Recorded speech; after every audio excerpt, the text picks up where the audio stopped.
हाँ, अक्सर fluid pressure की बात करते हैं, जैसे खून का दबाव या हमारे टायरों के अंदर का दबाव। लेकिन ये नंबर्स असल में क्या हैं? यहाँ 120 का क्या मतलब है या यहाँ 40 का क्या मतलब है? तो असल सवाल ये है कि दबाव असल में क्या है। यही बात आप इस वीडियो में जानना चाहेंगे, तो आइए शुरू करते हैं।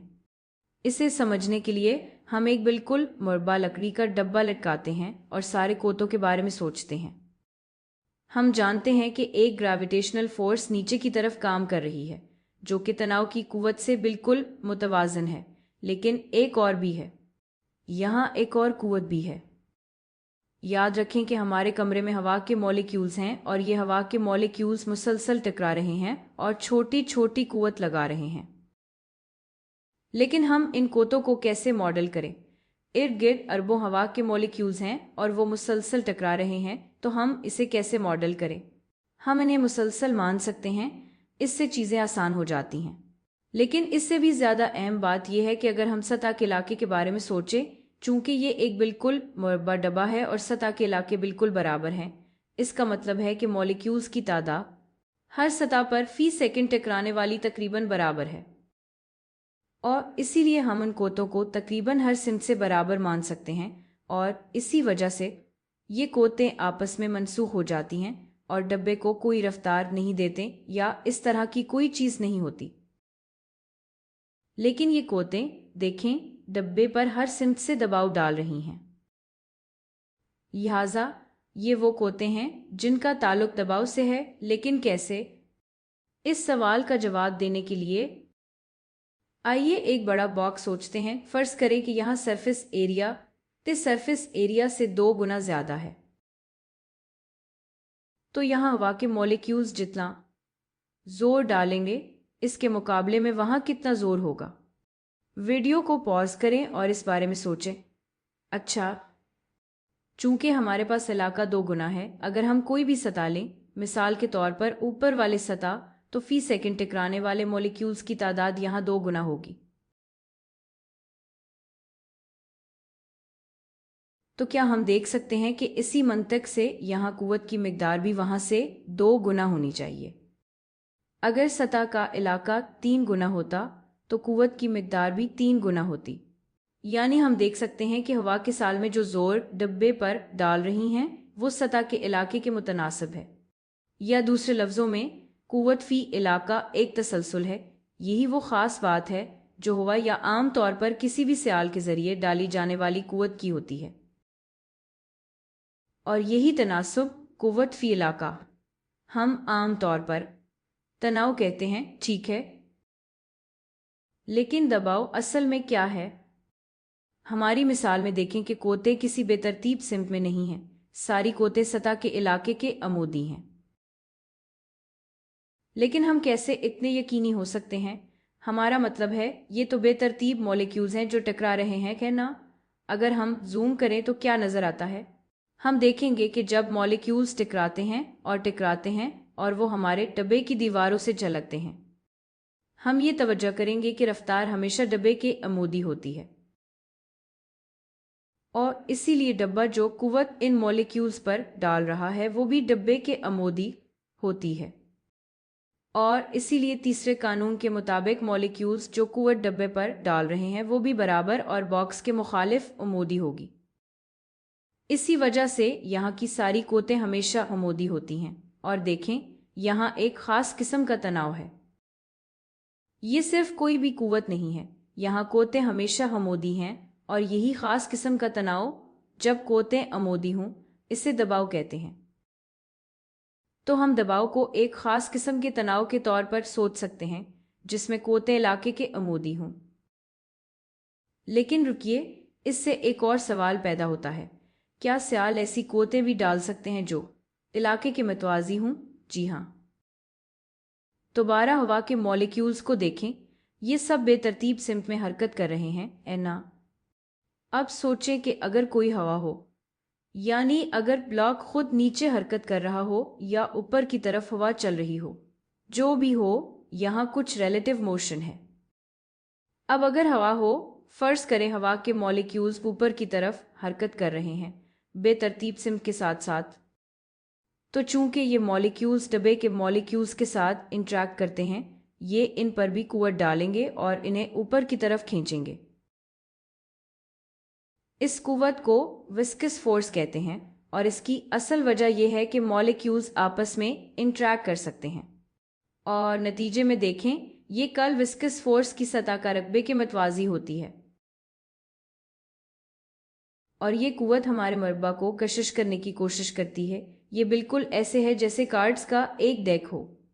अगर आप इसे सरफेस के परपेंडिकुलर प्रेस करें तो स्ट्रेस सिर्फ प्रेशर ही होगा, लेकिन अगर हम किसी जाविये पर दबाएं तो एक मतवाजी जुज्व है जो ताश के डेक को कशिश करता है और कशिश का दबाव काफ़ी पेचीदा हो सकता है, लेकिन हमें इसकी फिक्र नहीं करनी क्योंकि हमारे मॉडल में हम मिसाली सियाल पर गौर कर रहे हैं और मिसाली सियाल में विस्कोसिटी नहीं होती और हम ये भी मान लेंगे कि हम जामिद सियाल के साथ मामला कर रहे हैं। इसका मतलब है ना कोई विस्कस फोर्सेस होंगी, ना कोई रिलेटिव मोशन, और इसलिए हम शीयरिंग स्ट्रेस को मुकम्मल तौर पर नज़रअंदाज कर सकते हैं और इसीलिए हमारे मॉडल में सिर्फ दबाव होगा। फोर्सेस हमेशा सिर्फ सरफेस एरिया के अमोदी ही होंगी। अच्छा, तो आइए दबाव को थोड़ा और बेहतर तरीके से समझने की कोशिश करते हैं। इसकी इकाइयाँ क्या हैं? क्योंकि ये फोर्स पर एरिया है, फोर्स की यूनिट न्यूटन्स है और एरिया की यूनिट मीटर स्क्वायर्ड है, तो प्रेशर की यूनिट इस तरह प्रेशर की यूनिट बन जाती है न्यूटन्स पर मीटर स्क्वायर्ड, जिसे हम पास्कल्स भी कहते हैं। तो अगर एरिया 1 मीटर स्क्वायर्ड हो और इस पर 1 न्यूटन की फोर्स परपेंडिकुलर लग रही हो तो हम कहेंगे कि प्रेशर 1 पास्कल है और ये बहुत ही छोटा प्रेशर है। 1 न्यूटन को 1 मीटर स्क्वायर्ड पर लगाना वाकई बहुत कम है। तो बड़ा सवाल ये है कि इस कमरे में प्रेशर कितना है? एटमॉस्फेरिक प्रेशर क्या है? वो प्रेशर जो एयर मॉलिक्यूल्स इस क्यूब के साइड्स पर डाल रहे हैं। तो पता चलता है कि ये प्रेशर तकरीबन 10 की ताकत 5 पास्कल है, यानी ये 1,00,000 पास्कल है। ये तो बहुत ज़्यादा है। 1,00,000 न्यूटन्स की फोर्स एयर मॉलिक्यूल्स हर स्क्वायर मीटर पर डाल रहे हैं। ये तो बहुत ही ज़्यादा है। मुझे तो अंदाज़ा भी नहीं था कि हम सब अपने कमरे में बैठे हुए इतना प्रेशर फील कर रहे हैं सिर्फ एयर मॉलिक्यूल्स की वजह से। लेकिन इससे एक अहम सवाल पैदा होता है, आखिर चीज़ें इस प्रेशर में क्रश क्यों नहीं हो जाती? मेरा मतलब है ये क्यूब इसलिए क्रश नहीं हो रहा क्योंकि इसके अंदरूनी फोर्सेस इसे बैलेंस कर रही हैं। लेकिन अगर मैं एक प्लास्टिक का थैला ले लूं और इस थैले में आप जानते हैं कुछ भी नहीं है, तो फिर क्योंकि बाहर से इतना ज़्यादा एयर प्रेशर है, क्या प्लास्टिक का थैला सिर्फ एयर प्रेशर की वजह से क्रश नहीं हो जाना चाहिए? असल में ये क्रश इसलिए नहीं होता क्योंकि इसके अंदर भी हवा मौजूद होती है और इस हवा का प्रेशर भी बिल्कुल इतना ही होता है, जिसका मतलब है कि वो बाहर वाले प्रेशर को बैलेंस कर देती है। लेकिन अगर आप किसी तरह इस हवा को बाहर निकाल सकें तो फिर बैलेंस ख़त्म हो जाएगा क्योंकि प्रेशर कम हो जाएगा और फिर हम देखेंगे कि प्लास्टिक का थैला कोलैप्स हो रहा है, क्रश हो रहा है बाहर वाले प्रेशर की वजह से। ये सब बातें समझ आ रही हैं ना? अच्छा, आगे बढ़ने से पहले आइए जल्दी से प्रेशर की कुछ और यूनिट्स के बारे में भी बात कर लेती हूँ जो हम आम जिंदगी में इस्तेमाल करते हैं। मिसाल के तौर पर जब ज़्यादा प्रेशर की बात हो तो हम अक्सर पाउंड्स पर स्क्वायर इंच में बात करते हैं और सिर्फ नंबर्स का अंदाज़ा देने के लिए 10 की ताकत 5 पास्कल्स तकरीबन 14.7 पाउंड्स पर स्क्वायर इंच के करीब होता है। तो ये एटमॉस्फेरिक प्रेशर है पाउंड्स पर स्क्वायर इंच में। एक और यूनिट है मिलीमीटर्स ऑफ मर्क्यूरी और 10 की ताकत 5 पास्कल्स तकरीबन 760 मिलीमीटर्स ऑफ मर्क्यूरी के बराबर होता है। यानी एटमॉस्फेरिक प्रेशर मर्क्यूरी को कॉलम में 760 मिलीमीटर्स तक ऊपर खींच सकता है। खैर, अभी के लिए पास्कल्स पर ही फोकस करते हैं और अब बड़ा सवाल यह है कि क्या प्रेशर स्केलर है या वेक्टर क्वांटिटी? आपका क्या ख्याल है? मेरी इंट्यूशन कहती है कि ये वेक्टर है क्योंकि यहाँ फोर्स शामिल है। लेकिन ज़रा और सोचते हैं, असल में किसी ख़ास पॉइंट पर प्रेशर के बारे में सोचें। हम ये कैसे करते हैं? एक तरीका ये है कि आप इस बॉक्स को लेकर इसे छोटा कर लें। फ़र्ज़ करें हम बॉक्स का साइज़ छोटा कर देते हैं। अब एरिया आधा हो गया है, लेकिन एयर मॉलिक्यूल्स की तादाद भी आधी हो जाएगी और इसलिए फोर्स भी आधी हो जाएगी, जिससे फोर्स पर एरिया वही रहेगी। तो प्रेशर वही रहता है। अब इसे और छोटा करते जाएं और छोटा करते जाएं और छोटा करते जाएं। अब इसे बिल्कुल छोटे से पॉइंट तक सुकेड़ लें। हम इसे इन्फिनिटेसिमल कहते हैं। अब एरिया बहुत ही छोटे हो गए हैं, फोर्सेस भी बहुत ही छोटी हैं, लेकिन फोर्स पर एरिया फिर भी वही रहती है। यही किसी खास पॉइंट पर प्रेशर होता है। और अब सवाल यह है कि क्या हमें इस प्रेशर को कोई डायरेक्शन देनी चाहिए? दरअसल नहीं, क्योंकि मुझे सिर्फ एक नंबर चाहिए।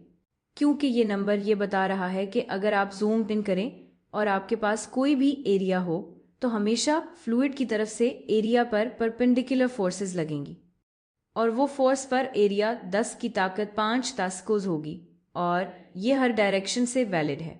इससे फर्क नहीं पड़ता कि आपका एरिया किस तरह रखा है, हमेशा यही होगा। यानी देखें, मुझे सिर्फ एक नंबर चाहिए, मुझे डायरेक्शन की ज़रूरत नहीं। प्रेशर का कॉन्सेप्ट समझाने के लिए, और इसीलिए प्रेशर एक स्केलर क्वांटिटी है। और क्योंकि एयर मॉलिक्यूल्स की तादाद जो हर मीटर स्क्वायर पर टकराती है तकरीबन हर जगह एक जैसी है, और इनकी स्पीड भी तकरीबन हर जगह एक जैसी है, इसीलिए प्रेशर अब हर जगह एक जैसा है। लेकिन अगर हम जूम आउट करें और पूरी एटमॉस्फेयर को देखें मिसाल के तौर पर, तो ऐसा नहीं है। असल में वो 10 की ताकत 5 जो हमने कहा था वो सी लेवल के करीब प्रेशर है। लेकिन अगर आप थोड़ा ऊपर जाएं, जैसे 10 किलोमीटर पर, जो कमर्शियल एयरप्लेन्स की क्रूजिंग एल्टीट्यूड है, तो आप देखेंगे कि वहाँ प्रेशर यहाँ के मुकाबले में तकरीबन 1/4 है। यहाँ प्रेशर वहाँ के मुकाबले में क्यों मुख्तलिफ है? इसकी वजह यह है कि यहाँ के मॉलिक्यूल्स पूरे एटमॉस्फेयर का वेट अपने ऊपर उठा रहे हैं। पूरा वेट ऊपर से नीचे दबा रहा है और यहाँ के मॉलिक्यूल्स को प्रेस कर रहा है। लेकिन अगर आप इस लेवल के मॉलिक्यूल्स को देखें तो वो पूरा वेट नहीं उठा रहे, वो सिर्फ अपने ऊपर वाले वेट को उठा रहे हैं, वो इस मिकदार के एयर मॉलिक्यूल्स का वेट नहीं उठा रहे। इसीलिए यहाँ प्रेशर थोड़ा कम है। यानी अगर आप जूम आउट करें तो प्रेशर हाइट पर डिपेंड करता है। तो अब अगला वाज़ेह सवाल ये होगा कि क्या प्रेशर और हाइट के दरमियान कोई ताल्लुक है? हाँ, और ये एयर मॉलिक्यूल्स के लिए सोचना थोड़ा मुश्किल है, क्योंकि एयर मॉलिक्यूल्स बहुत ज़्यादा कंप्रेसिबल होते हैं, तो वहाँ ये थोड़ा मुश्किल है। लेकिन आए नॉन कंप्रेसिबल फ्लूइड्स को देखते हैं, जैसे कि पानी। तो यहाँ एक ख़ास सवाल है।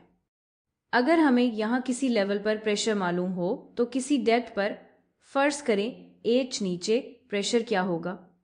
तो मान लें कि ऊपर वाला प्रेशर PT है और नीचे वाला प्रेशर PB है। हमें पता है कि नीचे वाला प्रेशर ऊपर वाले प्रेशर से ज़्यादा होता है, तो हम कह सकते हैं कि नीचे वाला प्रेशर बराबर है ऊपर वाले प्रेशर के जमा इस पानी के वेट की वजह से आने वाला एक्स्ट्रा प्रेशर। लेकिन हम ये कैसे मालूम करें? इसके लिए आए एक क्यूबॉइडल सरफेस ड्रॉ करती हूँ जिसकी सरफेस एरिया A है।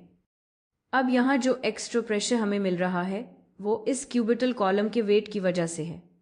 सही तौर पर कहीं तो ये वेट पर एरिया होगा, तो ये टर्म यहाँ वेट पर एरिया है, लेकिन असल में इस क्यूबॉइडल कॉलम का वेट क्या है? वेट तो बस ग्रेविटी की फोर्स है, यानी ये mg होगा, जहाँ m इस कॉलम में पानी का मास है और इसे एरिया यानी A से डिवाइड करेंगी। लेकिन हम कैसे मालूम करें कि इस पानी के कॉलम का मास क्या है?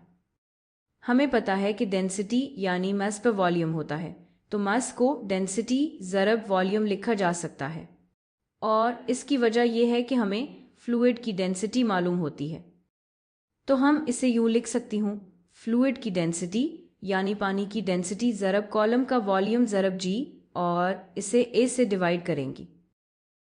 लेकिन आखिरी सवाल यह है कि इस कॉलम का वॉल्यूम क्या है? देखें, हमें कॉलम का वॉल्यूम मालूम है। इस क्यूबॉइडल कॉलम का वॉल्यूम बस एरिया ज़रब हाइट होगा, तो हम इसे यहाँ पुट कर सकती हूँ, और अगर हम एरिया को कैंसिल कर दें तो आखिर में हमें अपना एक्सप्रेशन मिल जाता है। नीचे वाला प्रेशर बराबर होगा ऊपर वाले प्रेशर के जमा इस इजाफी प्रेशर के जो इस कॉलम के वेट की वजह से है। और ये इक्वेशन हर जगह काम करेगी जब तक आप नॉन कंप्रेसिबल फ्लूइड के साथ काम कर रहे हैं, क्योंकि हम डेंसिटी को एक जैसा मान रहे हैं। अगर आप कंप्रेसिबल फ्लूइड जैसे कि एयर को देखें तो इसकी डेंसिटी बदलती रहती है और ये कैलकुलेशन मुश्किल हो जाती है, और इसलिए आपको थोड़ा मुख्तलिफ बल्कि काफ़ी मुख्तलिफ एक्सप्रेशन मिलेगा।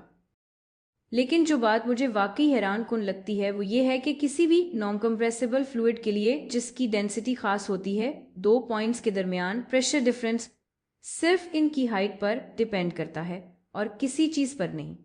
यानी इसका मतलब ये है कि दो पॉइंट्स के दरमियान प्रेशर डिफरेंस फर्ज करें 10 सेंटीमीटर का फ़र्क है, चाहे आप इसे ओशन में देखें या एक छोटी सी टेस्ट ट्यूब में, ये हमेशा एक जैसा ही होगा। इससे फ़र्क नहीं पड़ता कि आपके पास कितना पानी है, बस हाइट ही अहम है। खैर, अब हम दो तरह के प्रेशर इंट्रोड्यूस कर सकती हूँ।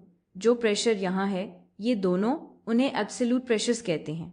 मिसाल के तौर पर अगर ये एटमॉस्फेरिक प्रेशर है तो यही एब्सोल्यूट प्रेशर है। एटमॉस्फेयर का एब्सोल्यूट प्रेशर जो सी लेवल के करीब होता है वो तकरीबन 10 की ताकत 5 पास्कल होता है। लेकिन अब इस टर्म को देखें, ये टर्म क्या जाहिर करता है? ये जाहिर करता है x इजाफी प्रेशर जो इस पॉइंट पर एटमॉस्फेरिक प्रेशर से ज़्यादा है। इसी इजाफी प्रेशर को हम कहते हैं गेज प्रेशर। और ज़्यादातर जब हम प्रेशर की बात करते हैं अपनी रोज़मर्रा ज़िंदगी में तो हम एब्सोल्यूट प्रेशर की बात नहीं कर रहे होते, हम गेज प्रेशर की बात कर रहे होते हैं। जैसे जब आप ब्लड प्रेशर की बात करते हैं तो हम कहते हैं कि ये 120 मिलीमीटर्स ऑफ मर्क्यूरी है। ये तो है क्या मतलब? याद रखें कि atmospheric pressure 760 millimetres of mercury होता है। ये प्रेशर इससे ऊपर है तो आर्टरीज या वेन्स में प्रेशर जैसे सिस्टों के दौरान वो 760 जमा 120 ऑफ मर्क्यूरी होता है। यही असल में मतलब है। तो ये वो इजाफी प्रेशर है जो एटमॉस्फेरिक प्रेशर से ऊपर है, तो ये गेज प्रेशर है। हमारे टायरों के साथ भी यही मामला है।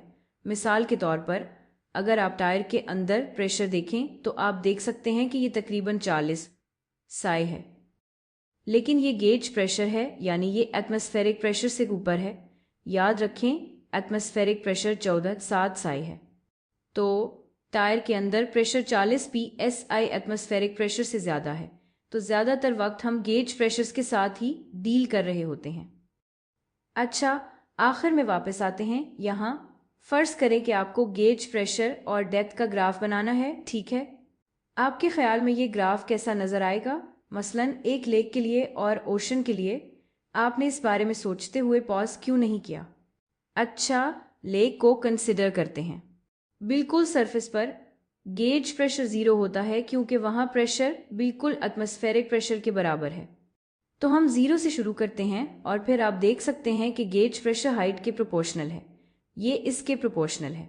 तो हमें एक सीधी लाइन मिलती है और हम एक्सपेक्ट करते हैं कि प्रेशर लीनियरली इंक्रीज करेगा। यही लेक के लिए होगा। और ओशन का क्या? देखें, ओशन भी पानी है तो इसकी डेंसिटी भी वही है, या है? याद रखें ओशन में सॉल्ट वाटर होता है तो डेंसिटी थोड़ी ज़्यादा होती है, इसलिए ओशन के लिए हम एक्सपेक्ट करते हैं कि लाइन ज़्यादा स्टीप हो, यानी इसकी स्लोप थोड़ी ज़्यादा हो।